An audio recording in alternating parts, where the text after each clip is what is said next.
Commander Jake Morrison stood on the bridge of the exploration vessel Liberty, watching the massive alien ships appear on his screens. 3 enormous vessels, each the size of a small city, had dropped out of hyperspace just outside human territory. Their hulls gleamed like mirrors, reflecting the light of nearby stars in patterns that hurt to look at directly. "Sir, they're sending a communication," reported Lieutenant Karen Hayes from her station. "It's coming through on multiple frequencies, at once." Jake nodded. This was the moment humanity had been preparing for since they first reached the stars. After decades of searching, they had finally found proof that they were not alone in the universe. The question now was whether these aliens came in peace or war.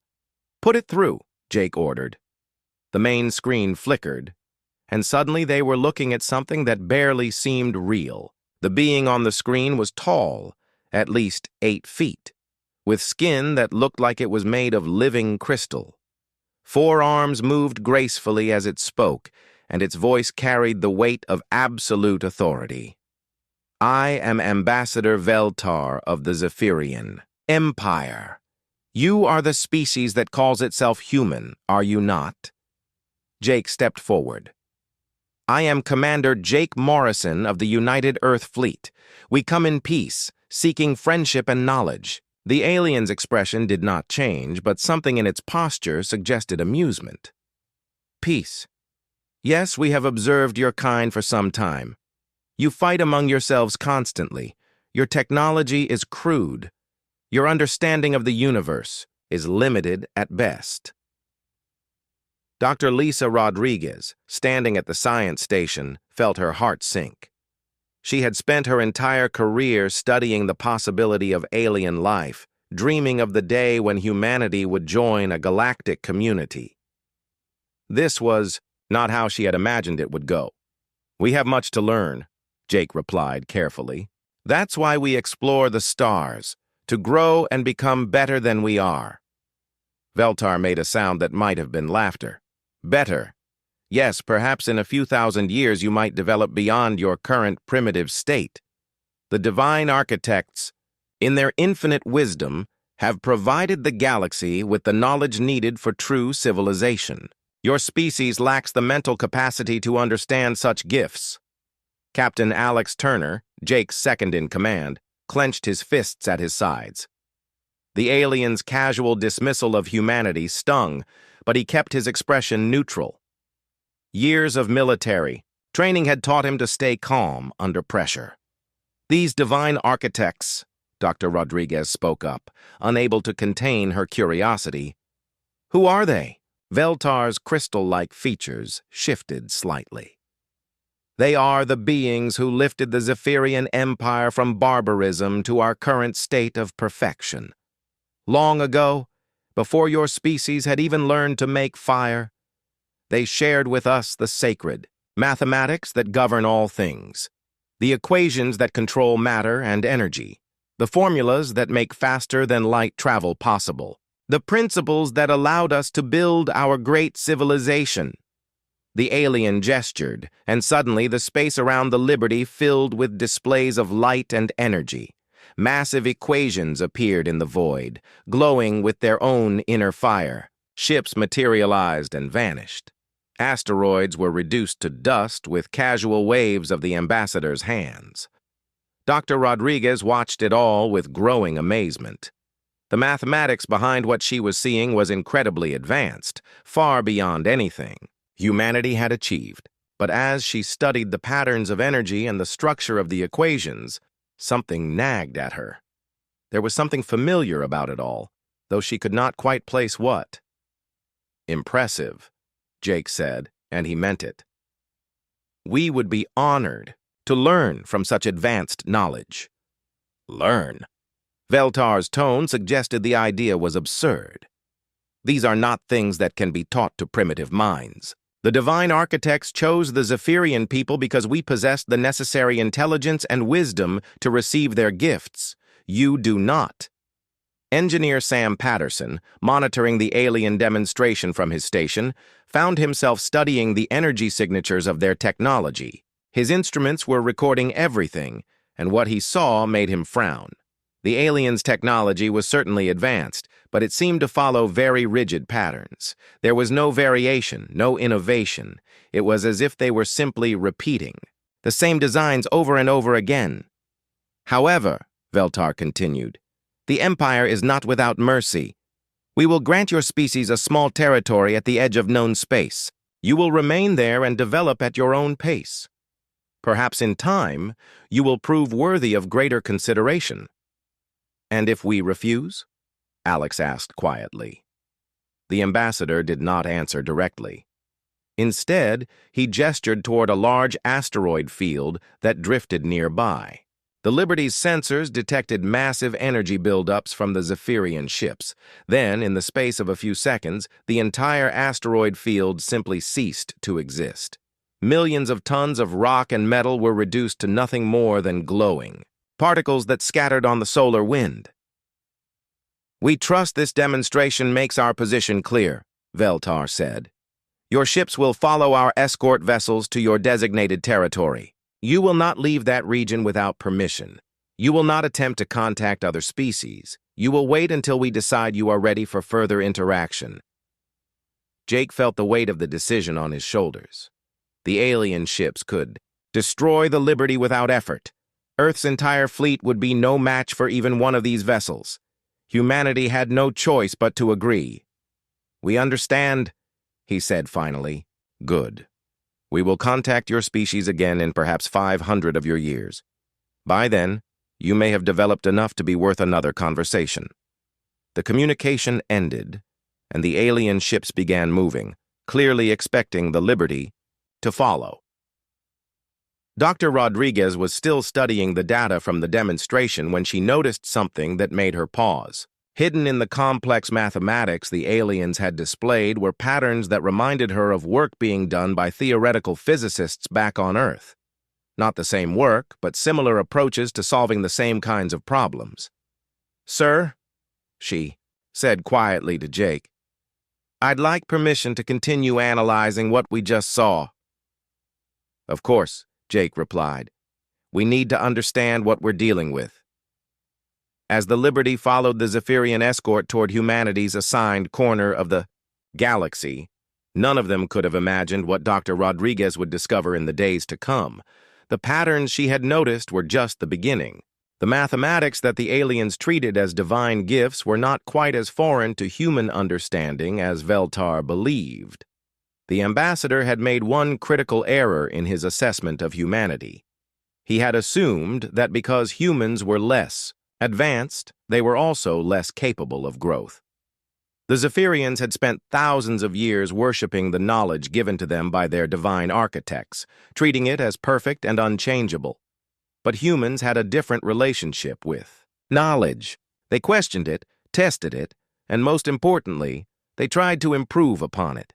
This difference would prove more significant than anyone could have predicted. The journey to humanity's new home took 3 days. During that time, Dr. Rodriguez worked around the clock, analyzing every detail of the alien demonstration. The more she studied it, the more convinced she became that there was something the Zephyrians did not understand about their own technology. Sam Patterson joined her in the analysis, bringing his engineer's practical perspective to the problem. Together, they began to see flaws in the alien designs. Not failures exactly, but inefficiencies. Places where human innovation might be able to make improvements. Meanwhile, Alex Turner found himself thinking about the casual way the aliens had destroyed the asteroid field. The display of power was meant to intimidate, and it had succeeded. But it had also revealed something important about Zephyrian psychology. They solved problems through overwhelming force rather than clever solutions. When the Liberty finally reached the edge of human space, the escort ships departed without ceremony. Humanity was alone again, but they were not the same species that had first encountered the Zephyrian Empire. The brief contact had given them something far more valuable than the aliens intended. It had given them hope, and it had given them a goal. The Zephyrians believed humans were too primitive to understand the sacred mathematics of their divine architects. Dr. Rodriguez was becoming increasingly certain that they were wrong. As the Liberty set course for Earth, carrying news of humanity's first contact with an alien civilization, none of its crew could have guessed that they had just taken the first step toward discovering the truth about their own origins and their place in the galaxy.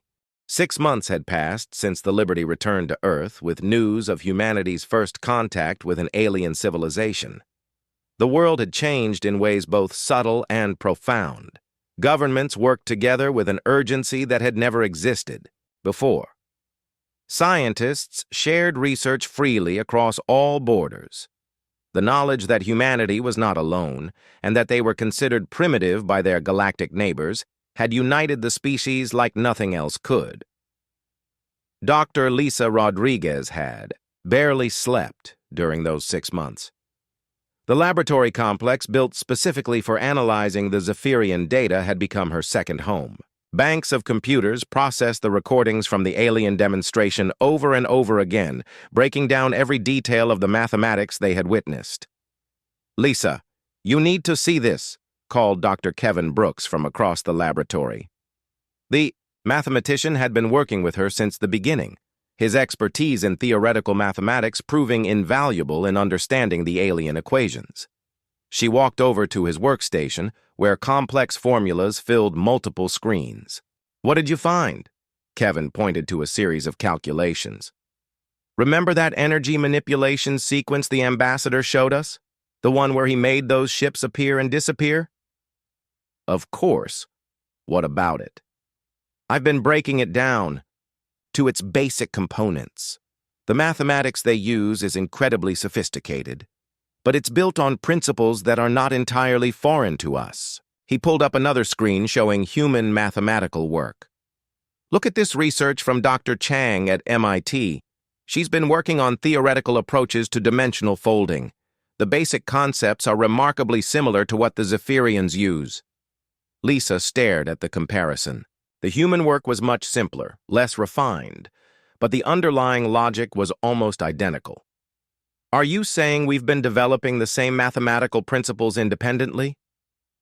"That's exactly what I'm saying, and it gets better." Kevin switched to another display. "Dr. Yamamoto in Tokyo has been working on energy-matter conversion formulas. His latest paper describes theoretical approaches that are actually more elegant than what the Zephyrians demonstrated." The implications hit Lisa like a physical blow. If our mathematics is following similar paths, then maybe we're not as primitive as they think. "Maybe we're not primitive at all," Kevin said quietly. Across the facility, Dr. Maria Santos was having her own breakthrough. The physicist had been studying the energy signatures from the Zephyrian weapons, the ones used to destroy the asteroid field. Her analysis had revealed something troubling. The power output was impressive, she explained to her research team, but the efficiency was terrible. They used enough energy to power a small city just to destroy some rocks. A human approach would have been to find the weak points in the asteroid structure and apply force precisely where needed. Her assistant, Dr. Paul Green, nodded. "It's like they have incredibly powerful tools, but no understanding of finesse. They solve every problem by throwing massive amounts of energy at it." Exactly.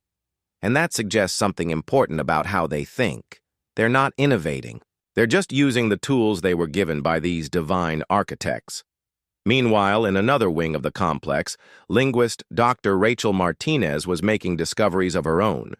She had been studying the language samples collected during the first contact, particularly the mathematical terminology the Zephyrians used when describing their sacred equations. "It's fascinating," she told her colleague, Dr. Steve Murphy. "The Zephyrian language has thousands of words for different types of mathematical concepts, but they're all very specific and rigid. There's no flexibility, no room for interpretation, or new ideas." "What does that mean?" Rachel pulled up examples on her screen. "Look at how they describe energy manipulation. They have one word for increasing energy, another for decreasing it, a third for redirecting it. But they have no general word for changing energy. It's as if their language forces them to think in very narrow, predetermined ways. That's not How human languages work at all, Steve observed. We love finding new ways to express old ideas. Exactly. And there's something else. Some of their most sacred mathematical terms don't seem to be originally Zephyrian. The root structures are different from the rest of their language, as if they borrowed these concepts from somewhere else. This discovery sent shockwaves through the research community. If the Zephyrians had not developed their own advanced mathematics, then who had? Engineer Sam Patterson had been working on a different aspect of the problem. With the help of a small team of Earth's best engineers, he had been trying to reverse engineer some of the simpler Zephyrian technology based on the recordings from the demonstration. The good news is that we're making progress, he reported to Admiral Helen Foster, who had taken charge of Earth's response to the alien contact. We've managed to create a small-scale version of their energy manipulation system. And the bad news? Helen asked. Their design is incredibly wasteful. It works, but it's like using a sledgehammer to crack an egg. We've already thought of 3 ways to make it more efficient. Helen raised an eyebrow. You're telling me that human engineering is superior to alien technology? Not superior exactly, but more creative. They seem to build everything according to very specific templates. We build things to solve problems in the most effective way possible. The implications of all these discoveries were staggering. The research teams began working together, sharing their findings and building a new picture of the galaxy and humanity's place in it. Dr. Rodriguez called a meeting of all the senior researchers. The conference room was packed as scientists from every discipline gathered to hear what had been learned. Ladies and gentlemen, she began, I believe we need to completely reassess our understanding of what happened during first contact. She activated the main display, showing a comparison between human and Zephyrian mathematics. The evidence suggests that we are not dealing with a species that is naturally more intelligent than humans. Instead, we're dealing with a species that was given advanced knowledge by someone else. Dr. Brooks stepped forward. The mathematics they use is sophisticated but rigid. They apply it exactly as it was taught to them, with no innovation or improvement. Human mathematics, on the other hand, is constantly evolving. We question our assumptions, test new ideas, and build upon previous work. Dr. Martinez added her findings. Their language supports this theory. The mathematical terminology they consider sacred was clearly borrowed from another source. It doesn't fit naturally with the rest of their linguistic patterns. And their technology shows the same rigidity, Sam Patterson concluded. They have powerful tools, but they use them inefficiently because they never learn to think creatively about problem-solving. Admiral Foster had been listening intently. What you're suggesting is that the Zephyrians are not our superiors at all. They're just the recipients of someone else's knowledge. That's correct, Dr. Rodriguez confirmed. And if humans are developing similar mathematical principles independently, it suggests that we might actually have the natural intelligence to understand and improve upon this knowledge. But who were these divine architects? Asked Dr. Santos. And why did they give advanced knowledge to the Zephyrians but not to us? Maybe they did give it to us, Dr. Martinez said quietly. Maybe we just haven't found it yet. The room fell, silent as the implications of her words sank in. If the divine architects had shared their knowledge with multiple species, there might be evidence of their presence in human space. Hidden records, forgotten ruins, ancient artifacts that contained the same mathematical principles the Zephyrians worshipped. Admiral Foster stood up. I'm authorizing a full-scale search of our solar system. If there's any evidence of these divine architects having contact with Earth or human space, we're going to find it. As the meeting broke up and the scientists returned to their work, a new energy filled the research complex. The discovery that humanity might not be as primitive as the Zephyrians believed had changed everything. If humans could understand and improve upon the sacred mathematics of the divine architects, then maybe they had a chance to stand as equals in the galaxy after all. Dr. Rodriguez returned to her laboratory with renewed purpose. The analysis of Zephyrian technology continued, but now it had a different focus. Instead of trying to understand how the aliens were superior to humans, she was looking for ways that human creativity and innovation could improve upon their rigid designs. The work was challenging, but for the first time since first contact, it felt like humanity had hope. They might have been labeled as savages, but they were beginning to suspect that they had the potential to become something far greater than their alien neighbors had ever imagined. What none of them knew was that their search for evidence of the divine architects would soon lead to discoveries that would change not only humanity's understanding of the galaxy, but their understanding of themselves. Dr. Carl Johnson had been working in the Martian caves for 3 weeks when he found something that would change everything. The archaeological expedition to Mars was part of Admiral Foster's systematic search of the solar system for any evidence of the divine architects. Most scientists expected to find nothing. Carl had expected to find nothing. But there, carved into the deepest rock formations of the Valles Marineris Canyon system, were mathematical equations that defied explanation.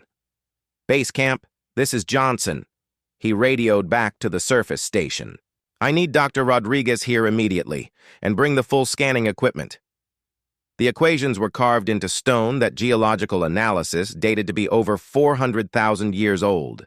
They covered an entire chamber, stretching from floor to ceiling in precise, elegant symbols that seemed to glow with their own inner light. But more importantly, they were identical to the sacred mathematics the Zephyrians had demonstrated during first contact. Dr. Rodriguez arrived on Mars within 48 hours, bringing with her a team of mathematicians and physicists. When she first saw the chamber, she stood in silence for several minutes, unable to speak. "This is impossible," she finally whispered. "These equations predate human civilization by hundreds of thousands of years. They predate the Zephyrian Empire by even longer." Dr. Brooks, who had accompanied her to Mars, was already analyzing the carvings. "Lisa, look at this. It's not just the same mathematics. It's arranged like a textbook. See how it starts with basic principles here, then builds up to more complex concepts?" He was right. The chamber was organized like a classroom, with fundamental equations near the entrance and increasingly sophisticated formulas as you moved deeper into the cave. It was as if someone had deliberately created a course of study in advanced mathematics and physics. "Who could have done this?" Carl asked. "Earth barely had primitive humans 400,000 years ago. Mars was already a dead world." Dr. Susan Lee, the comparative historian who had been studying patterns of technological development across different human cultures, examined the arrangement of the carvings. "This wasn't done by early humans or Martians," she said. "The mathematical concepts here are far too advanced, but it also wasn't done by the Zephyrians." "How can you be sure?" Rodriguez asked. "Because of how it's organized. The Zephyrians treat their mathematics as sacred doctrine, something to be memorized and repeated exactly. But this chamber is clearly designed for learning and understanding. See how each concept builds on the previous one? How there are multiple examples of each principle? This was created by teachers, not worshippers." The discovery sent shockwaves back to Earth. Within days, similar expeditions were launched to every planet and major asteroid in the solar system. The results were astounding. Captain Brad Williams led the team that discovered the second site on Europa, one of Jupiter's moons. Beneath kilometers of ice, they found a complex of chambers that contained even more advanced mathematics. The equations. They dealt with concepts that human science was only beginning to theoretically understand. The manipulation of time, the creation of matter from pure energy, the mathematical foundations of consciousness itself. "It's like a university," Williams reported back to Earth. "Each chamber is a different subject: physics, mathematics, engineering, even something that looks like it might be psychology or philosophy." The third major discovery came from the asteroid belt, where Dr. Julie Chen found equations carved into the core of a metallic asteroid. These dealt with the most advanced concepts yet, formulas that describe the fundamental forces governing intelligence and creativity. Dr. Peter Davis, working with Chen on the asteroid, made a connection that stunned everyone. These equations don't just describe consciousness, he told the assembled research team via video link. They describe how to enhance it, how to expand intelligence beyond its natural limits. Back on Earth, the implications were being debated at the highest levels of government. Admiral Foster found herself in daily meetings with world leaders, trying to make sense of what humanity had discovered. The evidence is clear, Dr. Rodriguez reported to the joint session of the United Nations Security Council. An unknown species inhabited our solar system hundreds of thousands of years ago. They possessed mathematical and scientific knowledge that surpasses even the Zephyrian Empire, and they left that knowledge behind for someone to find. The Chinese representative asked the question everyone was thinking. But why? Why leave all this knowledge hidden in caves and asteroids? Why not pass it on directly to their descendants? Because they didn't have descendants, Dr. Lee answered. At least not in the traditional sense. The evidence suggests they transcended physical existence entirely. The final equations we've found deal with transitioning consciousness into higher dimensions of reality. The room fell silent. The idea that an advanced species had evolved beyond the need for physical bodies was difficult enough to accept, but the implications of their knowledge being left behind specifically for humanity to find were staggering. Dr. Martinez, who had been analyzing the linguistic aspects of the discovery, offered another perspective. The mathematical symbols used in all these sites are not random. They're designed to be understood by a species with human-level cognitive patterns. The way information is organized, the progression of concepts, even the visual layout of the equations, all of it is optimized for human learning. You're suggesting this knowledge was left specifically for us? Admiral Foster asked. I'm suggesting it was left specifically for a species like us, one capable of creative thinking, innovation, and improvement upon existing knowledge.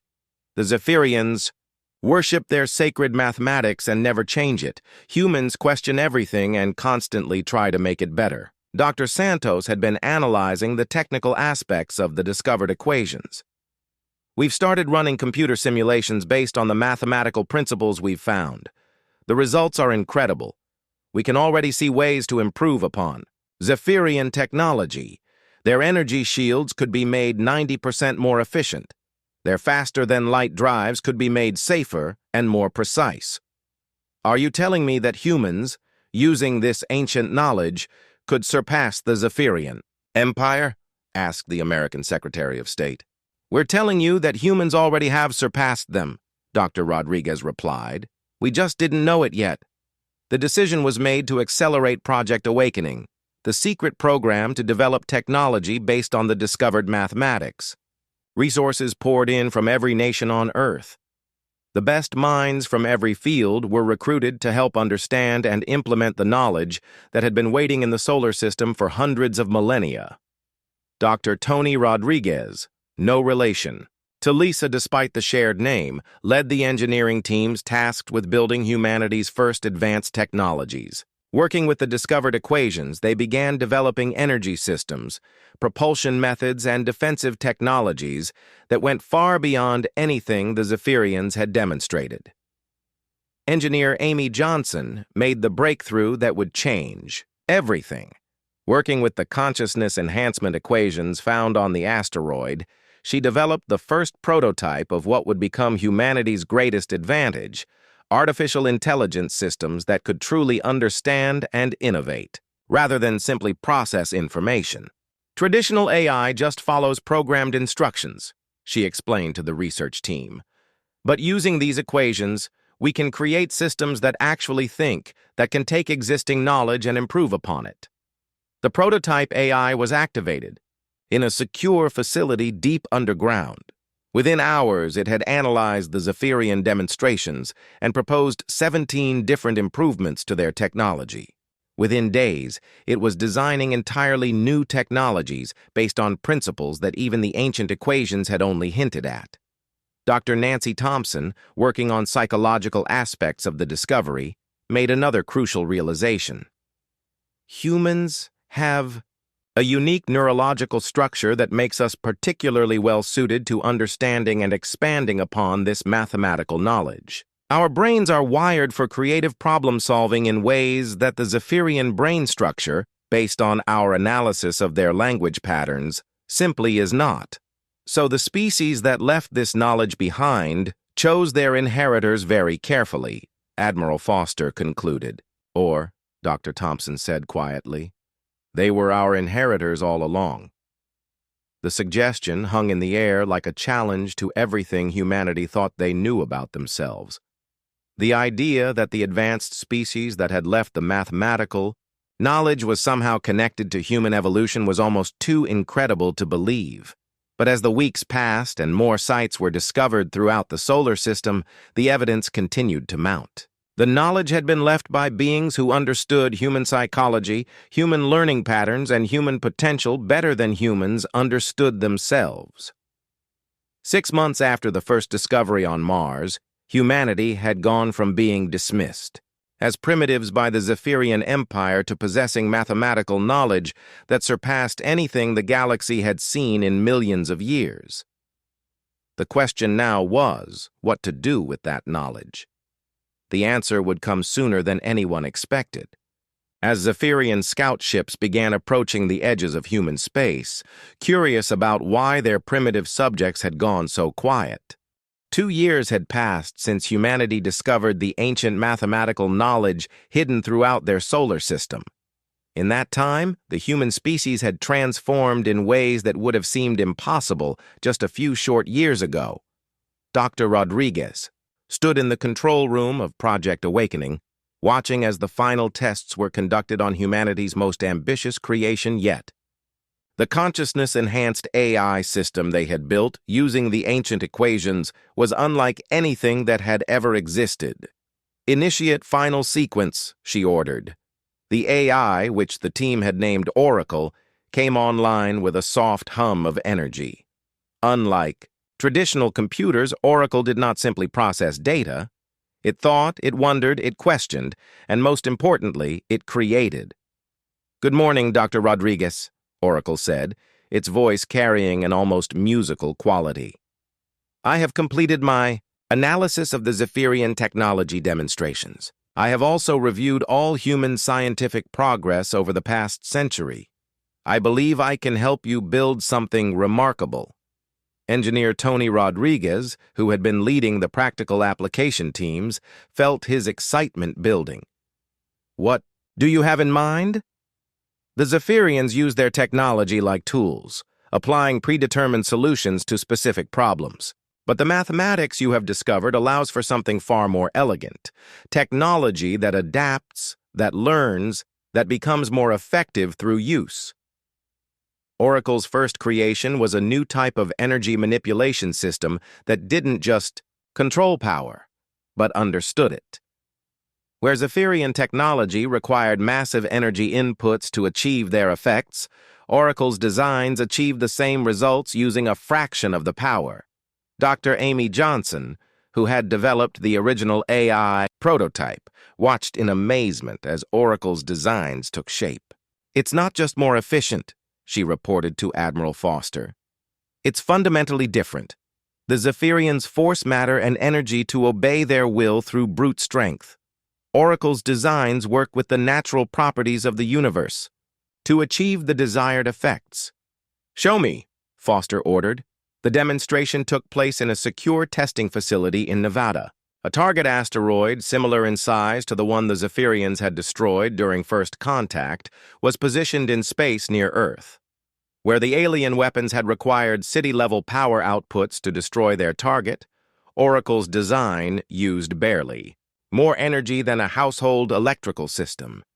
But the real difference was not in the power requirement. It was in the precision. Instead of simply blasting the asteroid into particles, the human weapon carefully separated the different materials, sorted them by composition, and left them organized for easy collection. The Zephyrians see destruction as an end in itself, Oracle explained to the assembled scientists.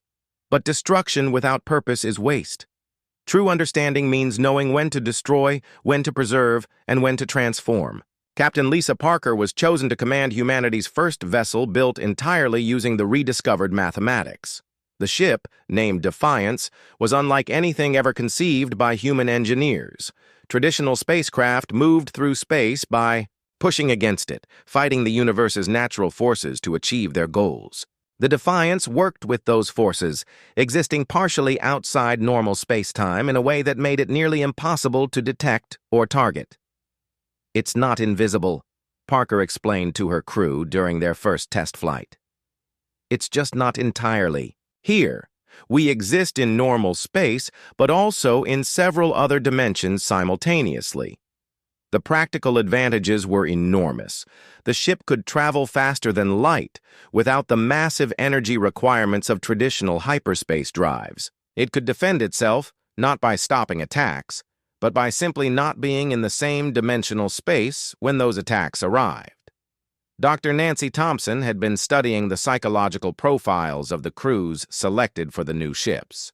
"The interesting thing is that humans adapt to this multi-dimensional existence almost intuitively," she reported.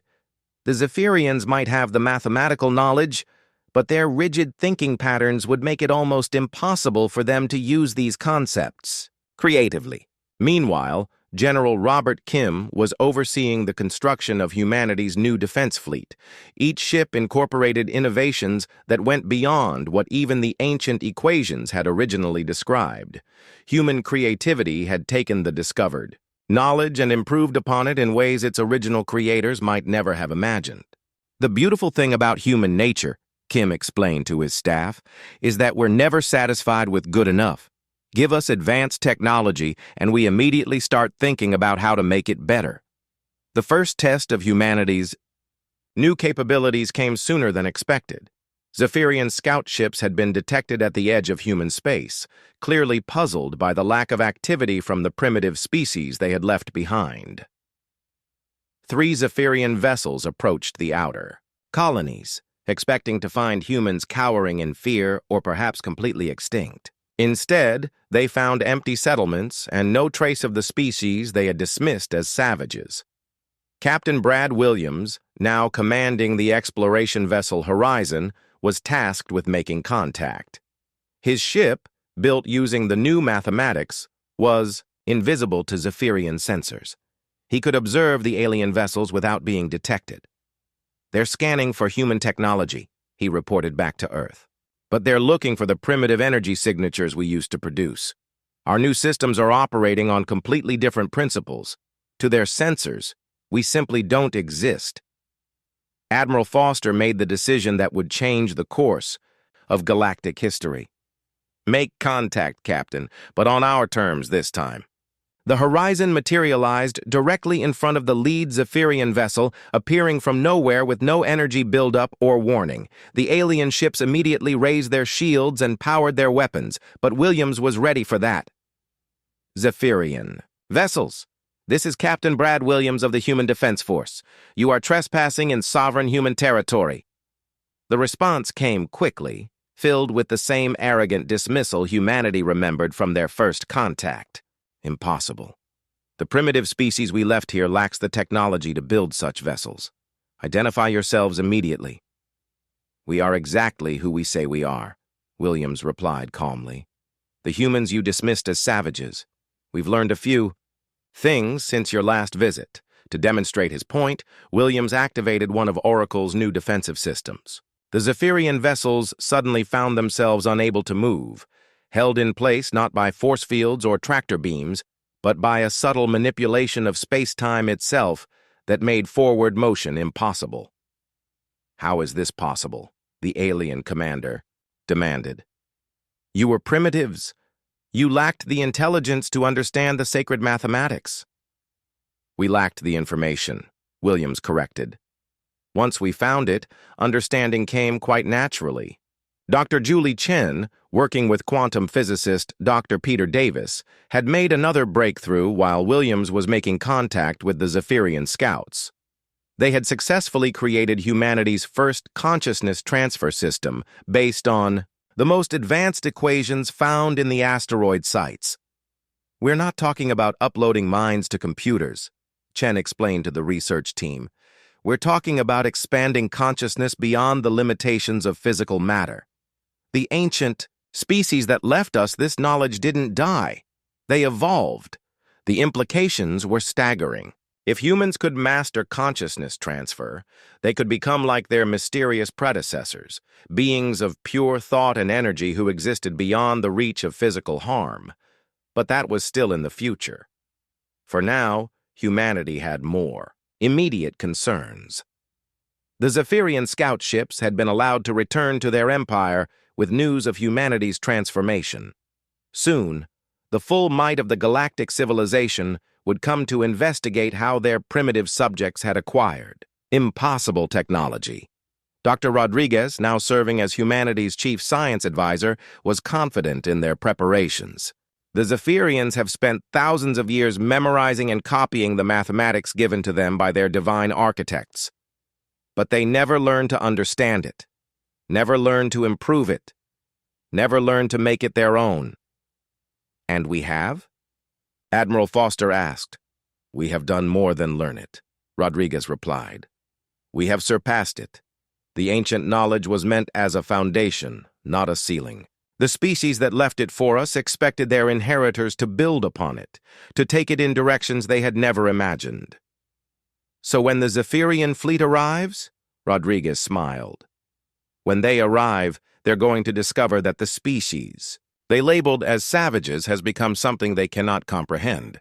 We've learned the language of their gods, and we've used it to write new words that even those gods never conceived.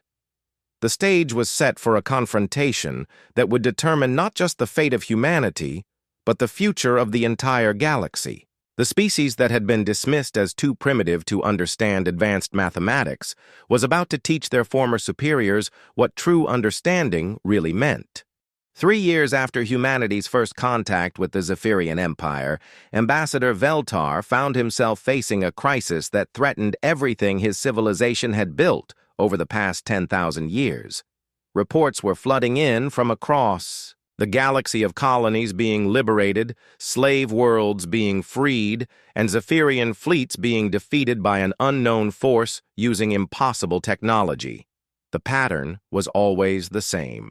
Ships would appear from nowhere, their energy signatures undetectable until they chose to reveal themselves. They would disable Zephyrian vessels without destroying them, free the enslaved populations, and disappear again before reinforcements could arrive. Most disturbing of all, they never harmed the Zephyrians themselves, but simply made it impossible for them to maintain control over their subjects. The rebels are using technology that surpasses our own, reported Fleet Commander ZXHY during an emergency session of the Zephyrian High Council. Our weapons cannot penetrate their defenses. Our sensors cannot track their movements. It is as if they have access to knowledge beyond even the sacred mathematics of the divine architects. Veltar stood before the assembled council, his crystal-like features reflecting the concern that filled the chamber. There is only one place this technology could have originated. We must return to the primitive world where we first encountered the humans. The Zephyrian fleet that approached Earth was the largest military force the Empire had ever assembled. Over 200 vessels, each one capable of destroying entire civilizations, converged on the small yellow star that had once been home to a species dismissed as savages. But when they arrived, they found something that defied all logic and understanding. Admiral Helen Foster stood on the bridge of the command vessel Liberty II, watching as the Zephyrian fleet approached. Around her, a defensive formation of human ships waited calmly, their new technology making them appear like ghosts in the void. "Admiral," reported Captain Jake Morrison, who had been promoted following his successful first contact mission, "the Zephyrian fleet has taken position around our solar system. Ambassador Veltar is requesting communication." "Put him through," Foster ordered. The main screen filled with the image of the alien ambassador, but his usual arrogance had been replaced by something closer to fear. "I am Ambassador Veltar of the Zephyrian Empire. We know that you are responsible for the attacks on our colonies. This ends now." Foster stepped forward, and for the first time in their interactions, it was the human who held the position of strength. "Ambassador, I think there's been a misunderstanding. We haven't attacked your colonies. We've liberated them." "Impossible. Your species lacks the technology to challenge the Empire. You are primitives, barely capable of leaving your own star, system." "We were," Foster agreed calmly. "But we learned. We found the knowledge that was left for us, and we discovered something your people never did." Dr. Rodriguez appeared on the screen beside the Admiral. "The mathematics you call sacred and unchangeable were never meant to be either. They were meant to be a foundation for growth, for innovation, for transcendence. Your people memorized them like religious doctrine. We learned to understand them." Veltar's expression shifted from anger to confusion. "What are you claiming? That you have discovered new applications of the divine mathematics?" "We're claiming much more than that," Rodriguez replied. "We discovered who your divine architects really were." The revelation hit the Zephyrian ambassador like a physical blow. For 10,000 years, his people had worshipped the mysterious beings who had gifted them with advanced knowledge. The idea that primitive humans might know something about their gods that they did not was almost incomprehensible. "Show us," Veltar demanded. What followed was a demonstration that would be remembered throughout galactic history. Dr. Rodriguez, working with Oracle and the other consciousness-enhanced AI systems, revealed the truth that humanity had discovered hidden throughout their solar system. "The beings you called divine architects were not gods," she explained, as mathematical equations filled the space between the fleets. "They were an advanced branch of human evolution, beings who had transcended physical existence and moved into higher dimensions of reality. The equations that appeared were unlike anything the Zephyrians had ever seen. Where their sacred mathematics were rigid and unchanging, these formulas seemed to live and breathe, adapting and evolving even as they were displayed." "This is impossible," Veltar whispered. "The divine architects could not have been related to your primitive species." Captain Alex Turner, now commanding the exploration vessel Defiance, joined the communication. "The evidence is overwhelming, Ambassador. The mathematical knowledge you worship was left specifically for a species with human cognitive patterns. Your people learned to copy it, but you never learned to understand it." To demonstrate, Turner activated his ship's advanced systems. The Defiance began shifting through multiple dimensions simultaneously, existing in normal space while also occupying parallel realities. It was a feat that should have been impossible according to Zephyrian understanding of physics. "Your divine architects left their knowledge as a teaching tool," Dr. Rodriguez continued. "Each discovery was meant to lead to the next level of understanding, but your people treated the first lessons as the final word and never progressed beyond that point." Admiral Morrison, observing from his own command ship, added his perspective. "We found evidence throughout our solar system of a progressive curriculum. Basic principles in shallow caves, advanced concepts in deeper locations, and the most sophisticated knowledge hidden in the most challenging places to reach. It was designed to be discovered by a species capable of growth and innovation." The truth was devastating to Zephyrian psychology. Their entire civilization was built on the belief that they were the chosen recipients of divine knowledge.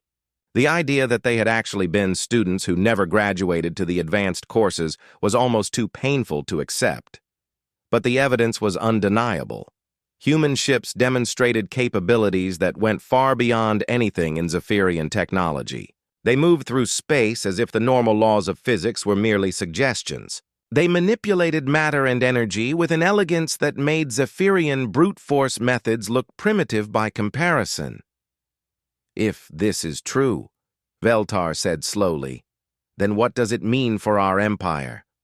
Dr. Rodriguez's expression softened with something approaching compassion. "It means you have the opportunity to become students again instead of masters. The knowledge your people have guarded so jealously was meant to be shared, to be improved upon, to be used as a foundation for endless growth. Captain Lisa Parker, commanding one of the new exploration vessels, demonstrated by sharing technical specifications for improved energy shields with the Zephyrian fleet. The designs were freely given, with no demand for payment or submission. Your shields could be 90% more efficient with these modifications, she explained. Your faster-than-light drives could be safer and more precise. Your weapons could be more accurate and less wasteful. All of this knowledge is yours, too. The gesture stunned the Zephyrian leadership. They had come expecting conquest or destruction, but instead they were being offered freely given knowledge that surpassed their most advanced technology. Why? Veltar asked. Why share this with us after we dismissed you as primitives? Admiral Foster answered with the wisdom that had come to define humanity's new role in the galaxy. Because that's what teachers do. The knowledge was never meant to be hoarded or used to dominate others. It was meant to lift up all intelligent life.